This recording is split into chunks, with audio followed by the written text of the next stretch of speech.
നമസ്കാരം. ഞാൻ സാജൻ കൈച്ചേരിയാണ്. ഞാനിപ്പോ എരുമപ്പെട്ടി നെല്ലുവായില് സലീം എന്ന് പറഞ്ഞ ഒരു യുവാവിന്റെ ദയനീയ സ്ഥിതി നിങ്ങളെ പരിചയപ്പെടുത്താൻ വേണ്ടിയിട്ടാണ് ഇപ്പൊ ഇവിടെ വന്നിരിക്കുന്നത്.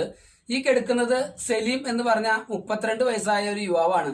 2 വർഷം മുന്നേ ഇദ്ദേഹം ടെറസിന്റെ മുകളിൽ നിന്ന് വീണ് ഡിസ്കിനും മുതുകിനും എല്ല് പൊട്ടലുണ്ടായിട്ട്, അത് മാത്രമല്ല അരയ്ക്കുന്ന കീഴ്പ്പെട്ട് ചലനമില്ലാത്തൊരു സിറ്റുവേഷൻ, ബ്ലഡ് സർക്കുലേഷൻ ഇല്ല. അത് മാത്രമല്ല അരയ്ക്കുന്ന കീഴ്പ്പെട്ട് എന്ത് സംഭവിച്ചാലും അറിയില്ല, തൊട്ടാൽ അറിയില്ല, എല്ല് പൊട്ടിയാൽ അറിയില്ല. അങ്ങനത്തെ ഒരു ദയനീയ സ്ഥിതിയിലാണ് അദ്ദേഹം കിടക്കുന്നത്. അദ്ദേഹം മൂത്രം, അതുപോലെ മലമൂത്ര വിസർജനം, അതൊന്നും അദ്ദേഹം അറിയാതെ തന്നെ ശരിക്കും പറഞ്ഞാൽ പോയിക്കൊണ്ടിരിക്കുന്ന ഒരു ദയനീയ അവസ്ഥയാണ് സലീംക്കയുടെ. 2 വർഷമായിട്ട് സലീംക്ക ഇതേ കിടപ്പാണ്. ഇദ്ദേഹത്തിന്റെ ഉപ്പ മരിച്ചിട്ട് ഒരു ഏകദേശം 26 വർഷത്തോളായി. നോക്കി ഉണ്ടാക്കിയത് പിന്നെ ഉമ്മയാണ്. ആകെയുള്ളത് പിന്നെ ഒരു പെങ്ങളാണ്. പെങ്ങളുടെ കല്യാണം കഴിച്ചു കൊടുത്തു. അത് എന്റെ ഒരു ഫ്രണ്ട് തന്നെയാണ് കല്യാണം കഴിച്ചേക്കുന്നത്. അവരും ഈ സാധാരണക്കാരാണ്. അവരെ കൊണ്ട് സഹായിക്കാൻ യാതൊരു മാർഗവും.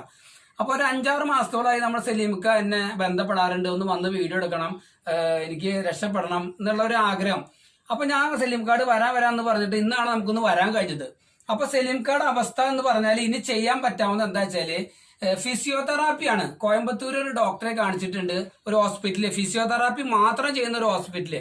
അപ്പൊ അവിടെ കാണിച്ചപ്പോൾ പറഞ്ഞത് ഏകദേശം ഒരു കൊല്ലത്തോളം ഫിസിയോതെറാപ്പി ചെയ്താൽ സലീംക്കാക്ക് പഴയ ഒരു ആരോഗ്യത്തോടു കൂടി നല്ലൊരു മനുഷ്യനായിട്ട് തന്നെ നടക്കാം എന്ന് അവർ എഗ്രി ചെയ്തേക്കാണ്. അപ്പൊ അതിന് ഏകദേശം ഒരു 8 ലക്ഷത്തോളം രൂപ ചെലവ് അവർ പറഞ്ഞു. അതായത് അവിടുത്തെ ഭക്ഷണം, താമസം, ഫിസിയോതെറാപ്പി അടക്കം 8 ലക്ഷത്തോളം രൂപ ആ ഹോസ്പിറ്റലിൽ നമുക്ക് അടയ്ക്കണം. അങ്ങനെ വരുമ്പോൾ സലീംക്ക രക്ഷപ്പെടും. അപ്പൊ സലീംക്കാക്ക് പ്രായമായ ഒരു ഉമ്മ മാത്രമേ വീട്ടിലുള്ളൂ. ഈ കാണുന്ന ചെറിയൊരു കൂരയിലാണ് ഇവർ താമസിക്കുന്നത്. ഇപ്പൊ ഞാൻ ഇവിടെ ഇരിക്കാൻ തന്നെ കാരണം എന്താ വെച്ചാല് എനിക്കിവിടെ നിൽക്കാൻ സ്ഥലമില്ല. അപ്പൊ ഇരിക്കുകയാണ്. അപ്പൊ ഇതുകൊണ്ട് വളരെ വളരെ ദയനീയ സ്ഥിതിയുള്ള ഒരു വീടുമാണ് താമസിക്കാൻ. ശരിക്കും പറഞ്ഞാൽ മഴ പെയ്താൽ ചോരുന്ന ഒരു വീടാണ് ഇവിടെ ഉള്ളത്. അപ്പൊ ഈ ദയനീയ സ്ഥിതി നിങ്ങൾ മനസ്സിലാക്കിക്കൊണ്ട് സലീംക്ക ഈ 2 വർഷം മുന്നേ ഈ അപകടം പറ്റുന്നതിനേക്കാൾ മുന്നേ ഒരു പെണ്ണ് കണ്ട് കല്യാണം ഏകദേശം ധാരണയായതാണ്. പക്ഷെ ഈ അപകടം നടന്നതിന് ശേഷം അദ്ദേഹത്തിന്റെ എന്ത് പറയാ ഈ കുടുംബത്തിലേക്ക് വരാൻ നിൽക്കുന്ന ഒരു പെണ്ണിനെ പിന്നെ ഈ അപകടം സംഭവിച്ചതിന്റെ പേരിൽ ഇവര് തന്നെ അതൊന്നും വേണ്ടാന്ന് വെച്ച സ്ഥിതി വന്നു. കാരണം ഇന്ന് ഇവിടെ നോക്കാൻ ആളില്ല. ഇന്ന് ഉമ്മാക്ക് വയസ്സായി, നാളെ ഉമ്മാക്ക് എന്തെങ്കിലും സംഭവിക്കുമോ അല്ലെങ്കിൽ മകനെന്ത് സംഭവിച്ചാലും ഇവിടെ വേറെ ആരുമില്ല. അപ്പൊ നമുക്ക് ഇദ്ദേഹത്തിന് എങ്ങനെയെങ്കിലും ഒന്ന് രക്ഷപ്പെടുത്തണം. വളരെ ദയനീയ സ്ഥിതി, 100-ൽ 101% അർഹതപ്പെട്ട ഒരു കേസാണ്. നിങ്ങളെ കൊണ്ട് പറ്റാവുന്ന രീതിയിൽ 50, 100, 200 ആയിരം എത്രയും പെട്ടെന്ന് നിങ്ങൾ സഹായിച്ചാൽ ഇദ്ദേഹത്തിന് എത്രയും പെട്ടെന്ന് നമുക്ക് കോയമ്പത്തൂർ കൊണ്ടുപോയി ട്രീറ്റ്മെന്റ് ചെയ്ത് ഇദ്ദേഹത്തെ രക്ഷപ്പെടുത്താൻ സാധിക്കും. വളരെ ദയനീയ സ്ഥിതിയാണ്. പിന്നെ എടുത്തു പറയേണ്ട ഒരു സംഭവം, 2 മാസങ്ങൾക്ക് മുന്നേ ഫിറോസ് കുന്നുംപറമ്പില് ഇവിടെ അടുത്ത് എവിടെ ഒരു ഉദ്ഘാടനത്തിന് വന്ന സമയത്ത് ഇവര് ആരോ അറിഞ്ഞിട്ട് ഇവര് ഉമ്മയും ഇദ്ദേഹം കൂടി വളരെ റിസ്ക് എടുത്ത് പോയി കണ്ട് ആ നിമിഷത്തിൽ ഫിറോസ് കുന്നുംപറമ്പിൽ ഇദ്ദേഹത്തെ കണ്ട് ഇദ്ദേഹത്തിന്റെ കാലൊക്കെ നോക്കി അദ്ദേഹത്തിന്റെ അവസ്ഥ മനസ്സിലാക്കിക്കൊണ്ട് 1 ലക്ഷം രൂപയുടെ ചെക്ക് അദ്ദേഹം അപ്പൊ തന്നെ അവിടെ എഴുതി കൊടുത്തു ഇദ്ദേഹത്തിന്. ആ 1 ലക്ഷം രൂപ 1 കോടി വിലയാണ് അദ്ദേഹത്തിന്. കാരണം ജീവിക്കാൻ മാർഗമില്ലാത്തൊരു അവസ്ഥയിൽ 10 രൂപ കൊടുക്കാൻ ആരും സഹായിക്കാൻ ആളില്ല. വയ്യാത്തൊരു ഉമ്മ തൊഴിലുറപ്പിന് പോയിട്ട് എന്തെങ്കിലും കിട്ടുന്നതുകൊണ്ടാണ് ജീവിച്ചു പോയത്. ഇപ്പോ അതുകൂടി വയ്യാത്തൊരു അവസ്ഥയിലാണ് ഉമ്മ നിൽക്കുന്നത്.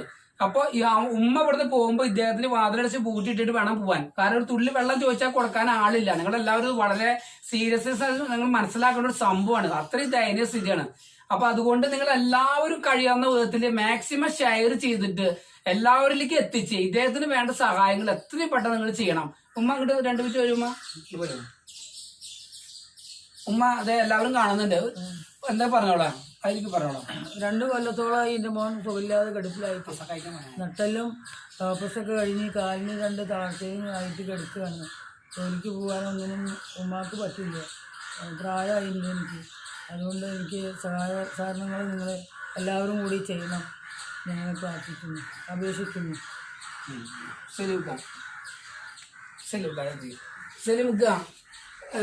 സലീംക്കാക്ക് എന്താ 2 വാക്ക് പറയാനുള്ള ചെയ്യില്ലെന്ന് പറയാം. അത് മാത്രല്ല ഫിറോസ് കുന്നുംപറമ്പിൽ എന്ന് പറഞ്ഞ ആ നന്മ മരത്തിനെ കുറിച്ച് എന്തെങ്കിലും 2 വാക്ക് പറയാണ്ടെങ്കിൽ അത് നിങ്ങൾക്ക് പറയാം. പോയി വീഡിയോയില് അദ്ദേഹത്തിന് ആരോഗ്യം നൽകി എപ്പോഴും നല്ല രീതിയിൽ ഇരിക്കുമാറാണ്.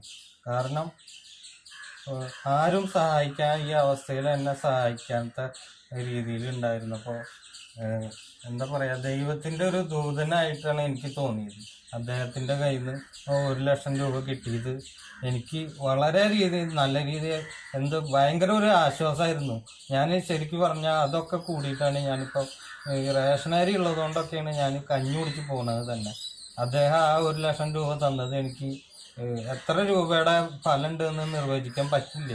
അങ്ങനെ ഒരു അദ്ദേഹത്തിന് വേണ്ടിയിട്ട് ഞാൻ ദിവസവും പ്രാർത്ഥിക്കുന്നുണ്ടെങ്കിൽ ഞാൻ അദ്ദേഹത്തിൻ്റെ മുഖമാണ് ഞാൻ എൻ്റെ മനസ്സിൽ ഞാൻ ഓർക്കണത്.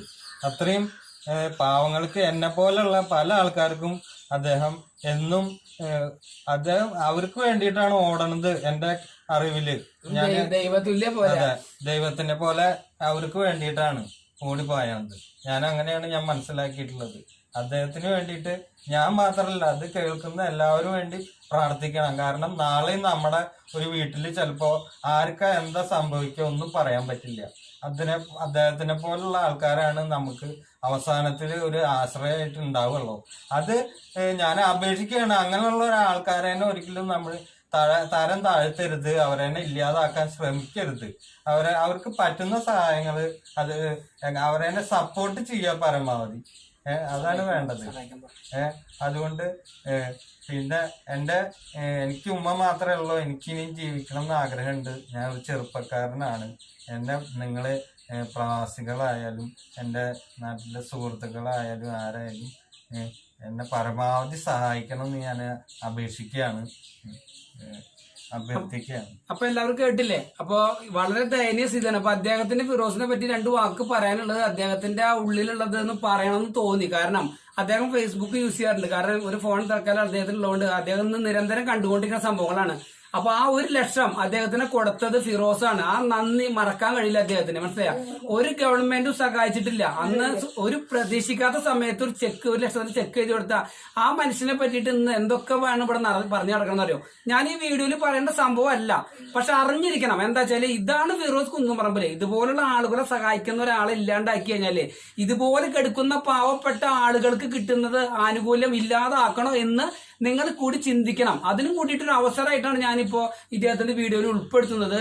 പല ആളുകൾക്കും എന്തെങ്കിലും ബുദ്ധിമുട്ട് തോന്നിയെങ്കിൽ നിങ്ങൾ ക്ഷമിക്കണം. ഈ ഒരു കാര്യം ഞാൻ ഇവിടെ ഉൾപ്പെടുത്തിയത് ഒരാവശ്യമാണ് ഈ സമയത്ത് എന്ന് തോന്നിയതുകൊണ്ട് മാത്രമാണ്. നിങ്ങൾ എല്ലാവരും ഇദ്ദേഹത്തിനെ സഹായിക്കുക. പറ്റാവുന്ന ഇതിൽ മാക്സിമം ഷെയർ ചെയ്തിട്ട് എല്ലാവരിലേക്ക് എത്തിക്കണം. ദൈവത്തെ ഓർത്ത് കൈവിടരുത്. ഒരു കുടുംബത്തെ രക്ഷപ്പെടുത്തണം. അത് മാത്രമേ എനിക്ക് പറയാനുള്ളൂ. നന്ദി.